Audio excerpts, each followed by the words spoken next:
Сайн байцгаана өрхөн үзэгчтэй та бүхэн сайхан амарцгааж байна. Тэгэхээр MNC соёл урлагийн холбогдлолтой мэдээллийн багц хөтөлбөрийн энэ 7 хоногийн дугаар эхэлж байна. За бид энэ 7 хоногийнхаа дугаарыг нээж номтой холбоотой мэдээллийг та бүхэнд хүргэж байна. Энэ онд одоо Монгол улсад хэвлэлийн үйлдвэр үүсч өгсөний 100 жилийн ой тохиож байгаа. За ойн хүрээнд нэгэн томоохон арга хэмжээ болж өндөрлөө.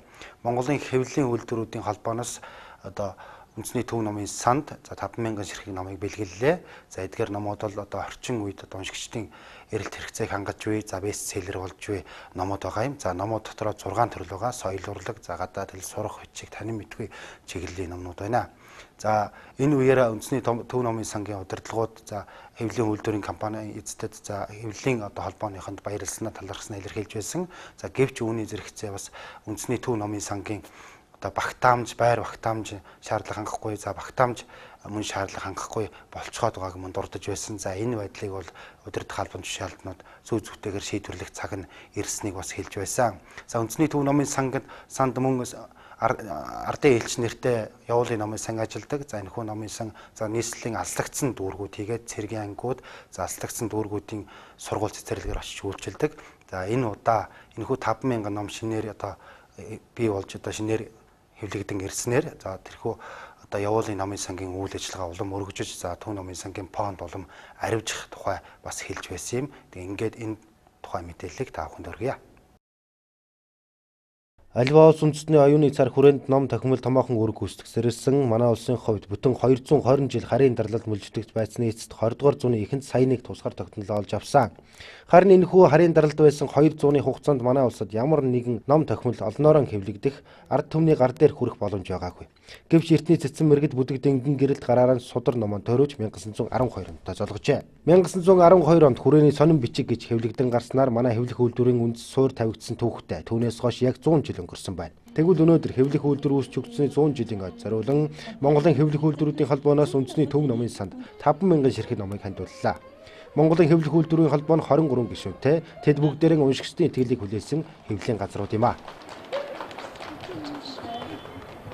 Ер нь хөдөө орон нутагт бол номын фонд их хангалт муутай байдаг юм байлээ. Тэгээд дээр нь одоо Монголын ард түмнийхээ оюуныхаа сан хөмрөгт нь багцсан хандив болоосаа гэж энэ номнуудын дэж бидийн давчиж хандуулж байгаамаа. Цоо шинхэн хэвлэлээс гарсан эдгээр номууд 6 төрөд багтаж байгаа юм байна. Утга зохиол, танин мэдгүй, сурах хүчиг, түүх, соёл, хэлний чиглэлийн номууд байна. Үндэсний төв номын сангийн зүгээс энэхүү арга хэмжээнд өндөр ачаал бүгдлөгч байна. За өнөөдөр үндэсний төв номын сан 3 сая гаруй номын фондтай ажиллаж байна.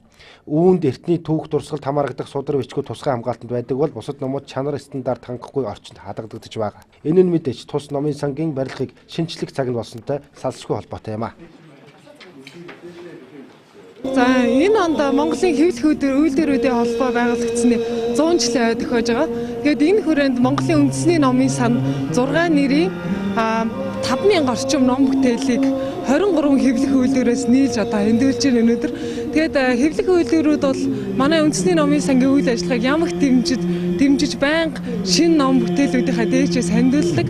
Манай одоо гол хамтран ажилладаг хамгийн гол бүтээгч байгууллагууд байгаа. Тэгээд нийт хэвлэх үйлдвэрийнхээ ажилтан албан агчид болоод хэвлэх үйлдвэрийнхэндээ 100 жилийн баярын мэндийг үндэсний номын сангийн хамт олонны зүгээс хүргэж байна. Үндэсний номын сангийн үед 3 сая гаруй ном бүтээлтэй хэлээрх болон дэлхийн олон хэлээрх ном бүтээлүүд Монгол судлалын гар бичмэл бүтээлүүд болоод Монголын түүхэнд одоо бүтээгдсэн хамгийн гол их үндэс сурвалжууд бол манай номын санд бол хадгалагдж байдаг. Тэгээд хадгалтын орчин нөхцөлийн тухайд гэвэл үнд ховор ном бүтээлүүд бол хадгалтын гормыг хангаж тусгай музейд хадгалагдж байдаг. Бусад бүтээлүүдийн үед бол зөвхөн энгийн фондуудад яг хадгалтын гормыг шаардлага хангахгүйгээр хадгалагдж байдаг юм а.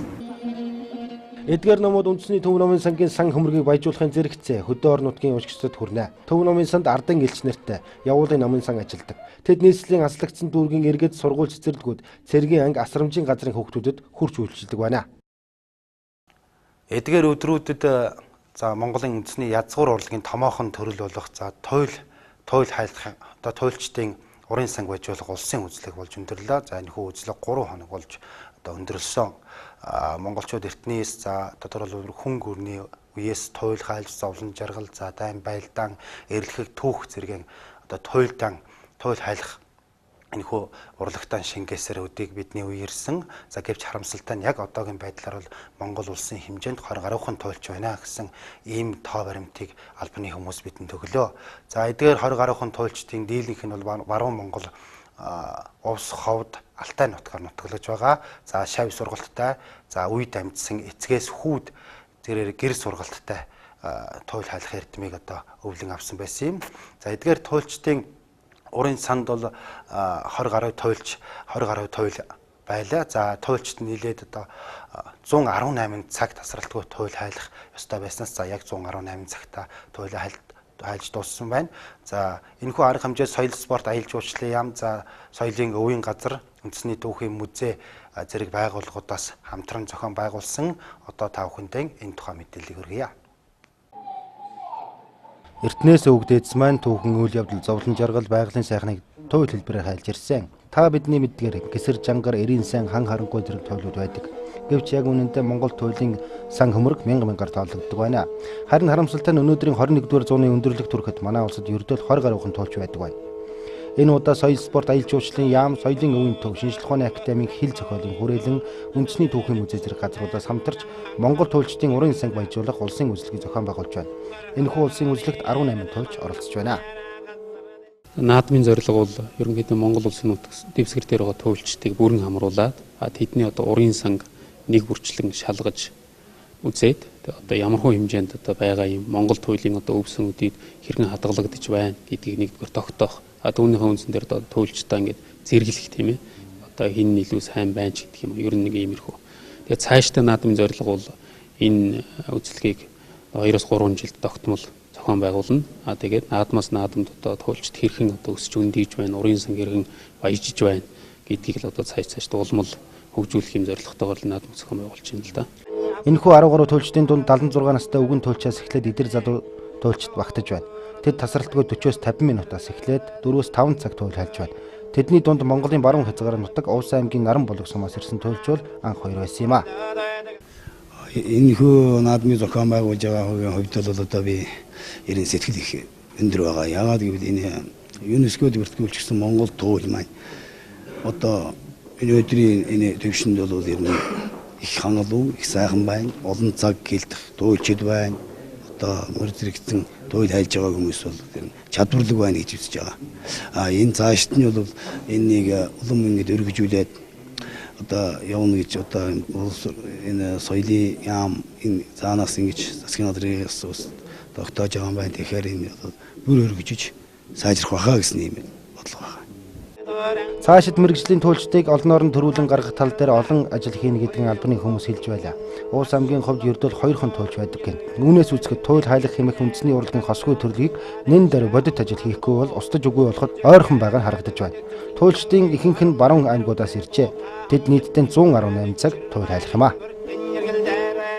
Бидний хүрэх гэж дараагийн мэдээ бол мөн туйлтай холбоотой Монголын язгуур урлагтай холбоотой мэдээлэл авах болно. Тэгэхээр саяны мэдээгээр бид та бүхэнд за ерөнхий энэхүү улсын одоо туйлчдын урын сан bijүүлэх улсын үзлэгийн тухай мэдээлэл хүргэсэн бол энэ удаа бид за туйлчдын зан үйл хийгээд за туйл хайлах нь за ямар нэгэн одоо эгэл үзүр үйлчлэгээний зүйл явч биш. За монголчууд эртнээс язгуур урлагийн томоохон төрөлтөнд тооцож за нарийн ёс жаягтайгаар одоо хүндэтгэж ирсэн ийм одоо урлагийн томоохон төрөл гэдгийг туйлчд бол хэлж байлаа. За би та бүхэнд энэ тухай мэдээг хүргэх гэж байна. За туйлыг бол хоёр хөгжмөөр хайлсаар ирсэн байх юм.